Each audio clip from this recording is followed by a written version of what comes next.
Welcome to another recording of Financial Analysis. We will take a look at chapter 2.1. Yes, let's get it. Because I've been making changes. All right, so welcome back, guys. So we left off on chapter 1 in Financial Analysis. Talked about certain keywords and jargons, one sentence being a holistic approach to the capital allocation is a prudent, let's correct that, is a prudent market strategy. So we are going to read chapter 2.1 together, and sometimes I'm going to paraphrase what the author is saying.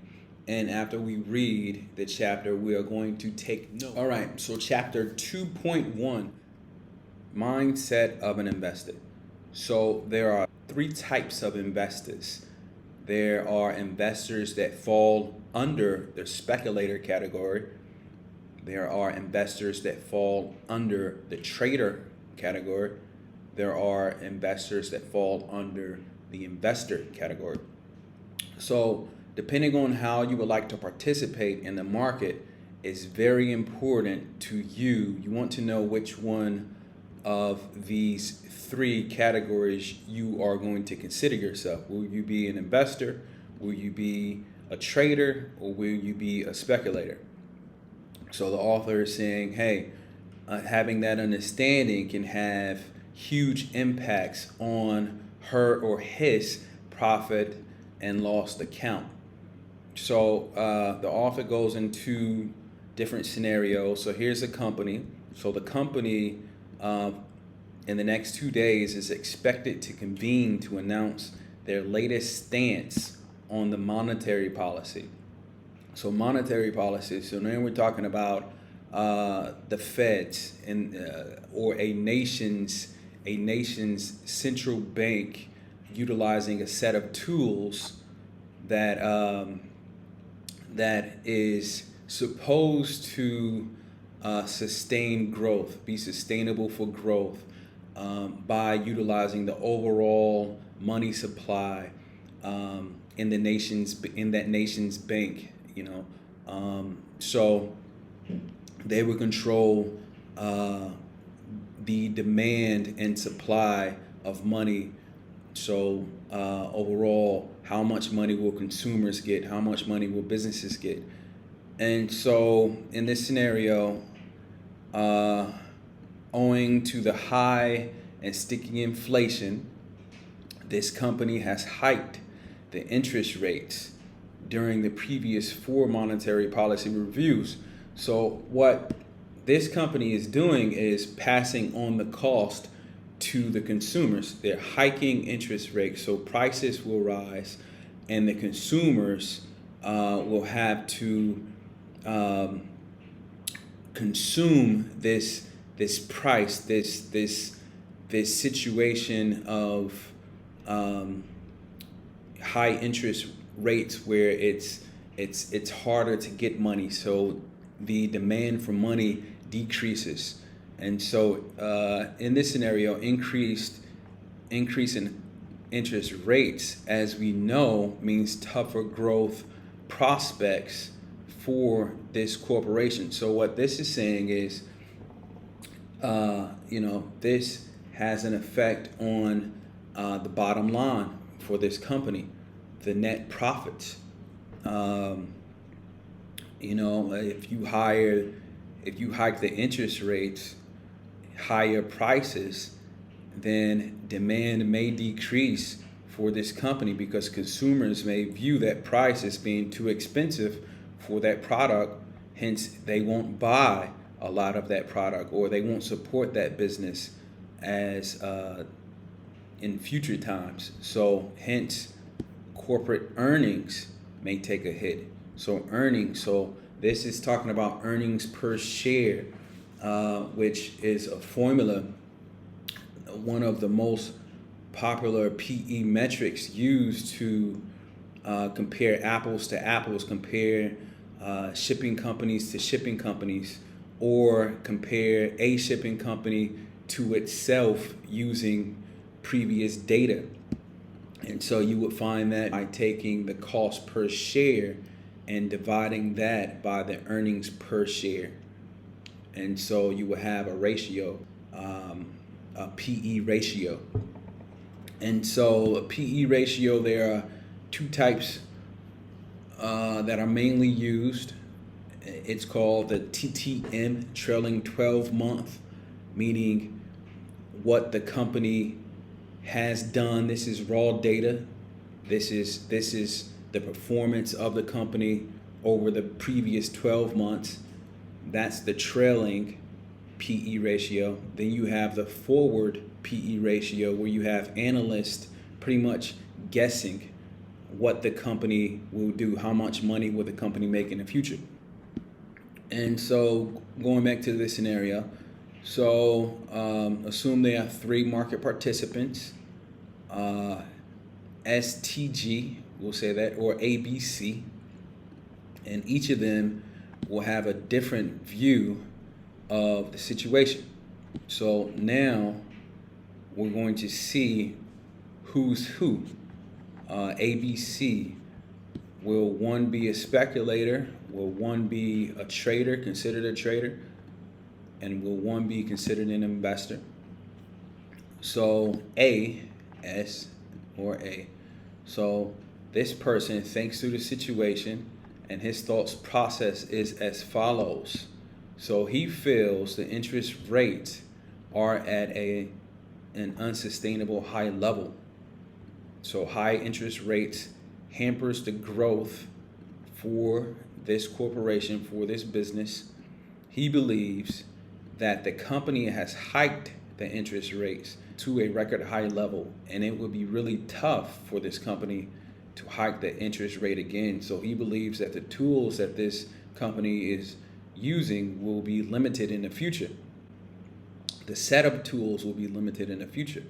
So he looks at what the popular TV ads are saying, news anchors are saying about the situation, and he's happy to find another analyst agreeing with his conclusion. So of course he is now convinced. So he concludes that the company is likely to cut rates, if not for keeping the interest rates flat.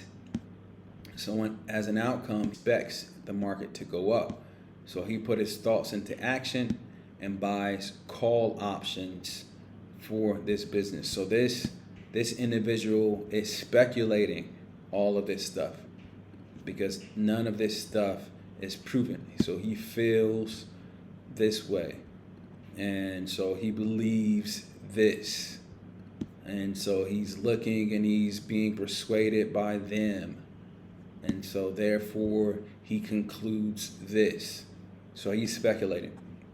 So here we are, B. So B has a slightly different opinion about the situation. So he feels expecting the company to cut rates is wishful thinking. In fact, he is of the opinion that nobody can clearly predict, nobody can speculate what the business is likely to do. So this first sentence right here tells me he's not a speculator. He's aware of those speculating, and he's not choosing to take that position. So he also identifies that volatility in the markets are high. Hence, he believes that option contracts are traded at a very high premium. So the standard deviation is high for this company. And so he knows from his previous experience via back testing. So this guy has actually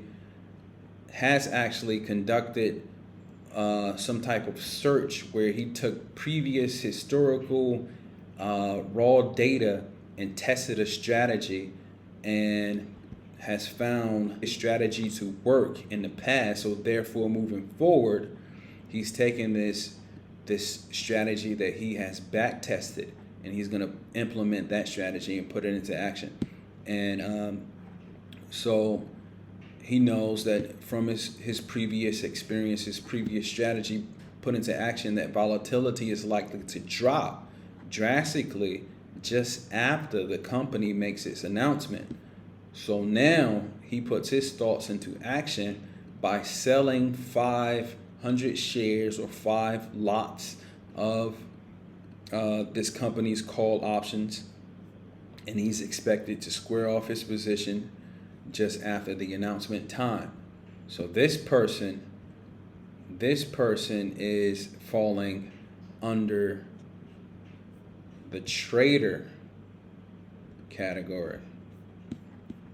And so the last person, C or G, has a portfolio of 12 stocks, which he's been holding for over 2 years. So this person is already telling me, look, I'm in it for the long term.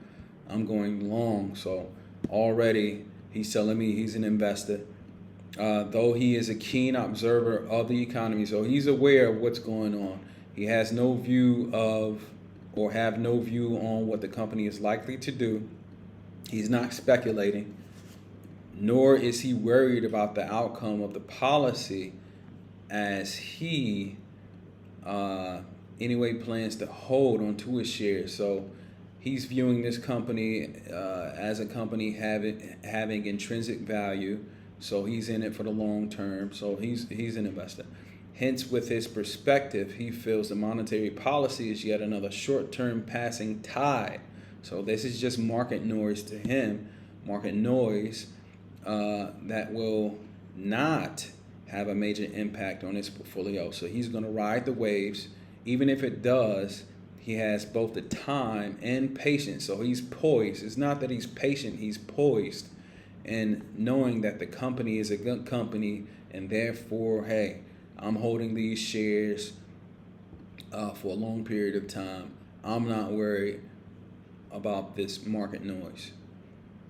So, however, this person plans to buy more of his portfolio shares if the market overreacts to the news, meaning if people respond in fear, right, and they start selling. So he's saying, look, I'm going to buy fear.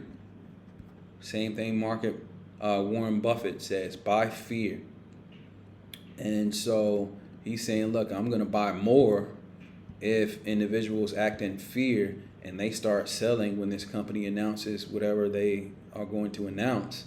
And his portfolio stocks fall steeply after the announcement is made. So after the announcement is made, a bunch of people sell their shares. And so there's a massive sell-off. And so this guy goes in and buys more. He buys the fear.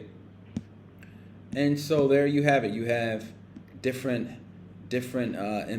individuals falling into these categories. So you have to know your mindset moving forward. Are you an investor? Are you a trader? Are you a speculator? There we have it, guys. Chapter 2.1 finished. Well done. Thank you for following along with me on this journey of becoming better and better every day. Hoorah! All right, so in a trader, we'll use strategies with a high probability.